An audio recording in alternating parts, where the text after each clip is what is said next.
കാറ്റേ നീ വീശരുതിപ്പോൾ. നേർത്ത ഒരു കാറ്റ് മതി ചെറുക്കള ബേർക്കയിലെ ആമിനയും കുഞ്ഞുമോനും ചതഞ്ഞമരാൻ.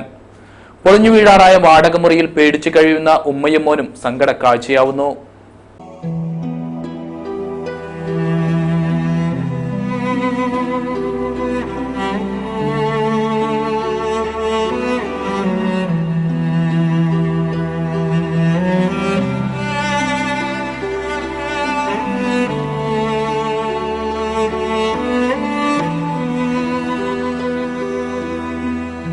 ഒരു കഷ്ണം കാരക്കയും ഒരു ഗ്ലാസ് പച്ചവെള്ളവും കൊണ്ട് നോമ്പ് മുറിക്കും. പിന്നെ മഗ്‌രിബ് നിസ്കരിച്ച് ഉപ്പിട്ട കഞ്ഞി. കറി എന്നത് അവരുടെ വിദൂര സ്വപ്നത്തിൽ മാത്രമുള്ള ഒന്നാണ്. അതിനിടയിൽ തകർന്നു നിൽക്കുന്ന മേൽക്കൂര കുഞ്ഞുമോന്റെ ഇളമേനിയിലേക്ക് വീഴുന്നുണ്ടോ എന്ന് നോക്കണം. അവന് മഴയേൽക്കാത്ത പ്ലാസ്റ്റിക് ഷീറ്റിനിടയിൽ സുരക്ഷിതമാക്കണം. ഇസ്രായേൽ ഭീകരർ ബോംബപ്പം ചുട്ട് കളിക്കുന്ന ഫലസ്തീനിലെ ഗാസയിലെ കഥയല്ല പറഞ്ഞു വരുന്നത്. ഇത് ചെറുക്കള ബേർക്കയിൽ താമസിക്കുന്ന ഒരു ഉമ്മയുടെയും 3 പിഞ്ചുകുട്ടികളുടെയും കഥയാണ്. കാര്യം പറയും മുമ്പ് ആദ്യം തന്നെ ഓർമ്മിപ്പിച്ചോട്ടെ, അയ്യോ പാവം എന്ന സഹതാപം മാത്രം ആവശ്യമില്ല. പറ്റുമെങ്കിൽ അവരുടെ പട്ടിണി മാറ്റാൻ കൈകോർക്കുക. ആ പാവങ്ങളുടെ ഒരു വീടെന്ന സ്വപ്നത്തിനു വേണ്ടി ആവുന്നതെല്ലാം ചെയ്യുക. അല്ലെങ്കിൽ ഉള്ളുരുകി ഒന്ന് പ്രാർത്ഥിക്കുക. അക്ഷരങ്ങൾ കൊണ്ട് പറഞ്ഞറിയിക്കാനാവാത്ത ചില കാര്യങ്ങളുണ്ട് ഈ ലോകത്ത്. അതിലൊന്നാണ് ഈ ജീവിതങ്ങൾ. സുള്ളിയ സ്വദേശിനിയായ ആമിനയും 3 കുഞ്ഞുങ്ങളുമാണ് ദുരിതത്തിന്റെ ജീവിതം നയിക്കുന്നത്.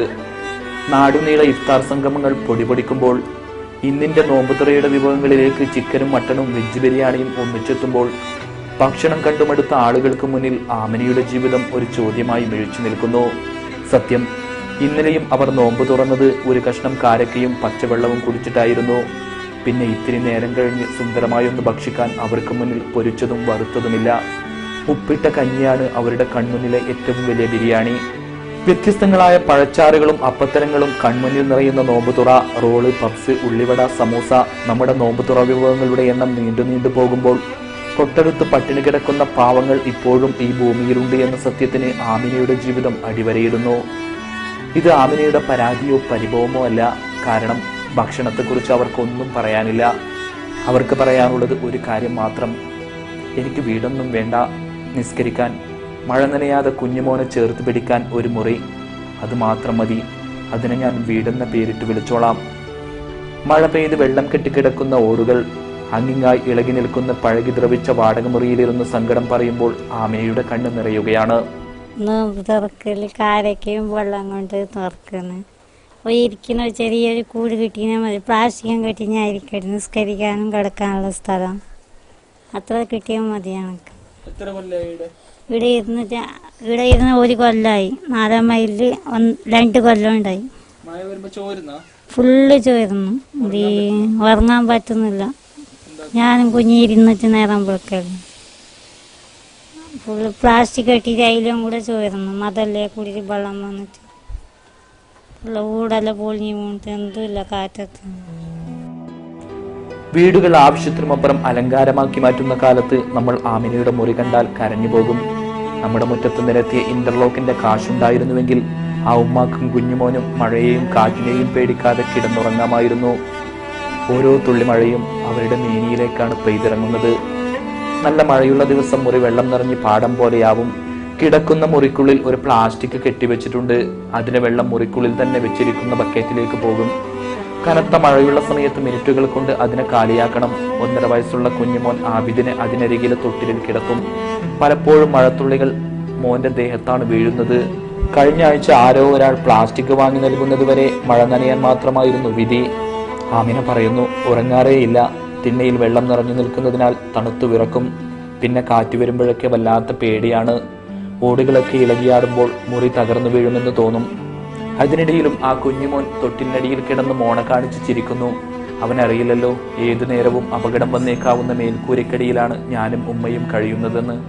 10 വർഷം മുമ്പ് പ്രസവിച്ചു കിടക്കുമ്പോൾ വീണ് പരിക്കേറ്റതിനാൽ ആമിനയുടെ ഇടതുകാലിന് ശേഷി കുറവാണ്.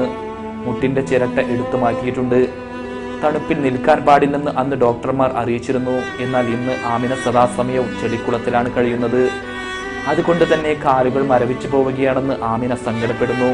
അതോടൊപ്പം 2 മാസം മുമ്പ് കുഞ്ഞിന്റെ കാല് വീണൊടിഞ്ഞിരുന്നു. അത് സുഖമായി വരുമ്പോഴേക്ക് കഴിഞ്ഞ മാസം കൈയും ഒടിഞ്ഞു. കൈ ഒടിഞ്ഞ് മോൻ നിലവിളിച്ചപ്പോൾ എന്തു ചെയ്യണമെന്നറിയാതെ പകച്ചുപോയി. കാരണം കയ്യിൽ നയാ പൈസ പോലും ഉണ്ടായിരുന്നില്ല. പിന്നീട് ആകെ ഉണ്ടായിരുന്ന ഒരു മണ്ണെണ്ണ സ്റ്റൗ 200 രൂപയ്ക്ക് വിറ്റ് ഗവൺമെന്റ് ആസ്പത്രിയിൽ പോയി അവന്റെ കൈക്ക് പ്ലാസ്റ്റർ ഇട്ടു. മറ്റു 2 കുട്ടികളായ ഷാഹിനും ഷിഹാബും യത്തീംഖാനയിൽ പഠിക്കുന്നു. അവധിക്ക് അവർ വീട്ടിൽ വരും. മക്കൾ അരികിൽ വരുന്നത് ഏതൊരു ഉമ്മാക്കും ആഹ്ലാദത്തിന്റെ കാര്യമാണെങ്കിൽ ആമിനയ്ക്ക് മാത്രം അത് സന്തോഷത്തിൻ്റെതല്ല. കാരണം തകർന്നു വീഴുന്ന വീടിനുള്ളിലേക്ക് മക്കൾ വരുമ്പോൾ ആ ഉമ്മക്ക് പേടിയേറുകയാണ്. ഏതു സമയവും ആ മുറി തകർന്നു വീണേക്കാം. അതുകൊണ്ട് തന്നെ മുറിയുടെ ഉടമസ്ഥൻ നിരന്തരം ഓർമ്മിപ്പിക്കുന്നു, മുറി ഒഴിയണം, അല്ലെങ്കിൽ അപകടമാണ്. പക്ഷെ പോകാൻ വേറെ ഇടമില്ലാത്തതിനാൽ ആമിന ആവശ്യത്തിന് മുന്നിൽ മിഴിച്ചു നിൽക്കുന്നു. വാർത്ത ചെയ്തിറങ്ങുമ്പോൾ ആമിന പിന്നെയും പറഞ്ഞു, നിസ്കരിക്കാൻ വേണ്ടി ചെളിയില്ലാത്ത വൃത്തിയുള്ള ഒരു സ്ഥലം, മഴയും വെയിലുമേൽക്കാതെ തലചായ്ക്കാൻ ഒരു തുണ്ട് ഭൂമി, അത് മാത്രം മതി. അപ്പോഴും ആ കുഞ്ഞുമോൻ തൊട്ടിലിൽ കിടന്ന് ചിരിക്കുന്നുണ്ടായിരുന്നു. അവനറിയില്ലല്ലോ, ഭക്ഷണം കഴിച്ചില്ലെങ്കിൽ എൻ്റെ ഉമ്മയുടെ മുലയിൽ പാലുണ്ടാവില്ലെന്ന്. മഴ വന്നാൽ ആ മേൽക്കൂര മുഴുവൻ എൻ്റെയും ഉമ്മയുടെയും ദേഹത്തേക്ക് ഇളകി വീഴുമെന്ന്. ഓരോ മുറിയിലും AC-യും TV-യും വെച്ച് സമ്പത്തിന്റെ മേനി പിടിച്ചു പറയുമ്പോൾ ഈ ഉമ്മയുടെ ദുരിതം ഒന്ന് കാണാൻ കഴിയുമോ നമുക്ക്? ക്യാമറമാൻ ഗണേഷ് പൈക്കിയോടൊപ്പം എബി കുട്ടിയാനം, കാസർഗോഡ്.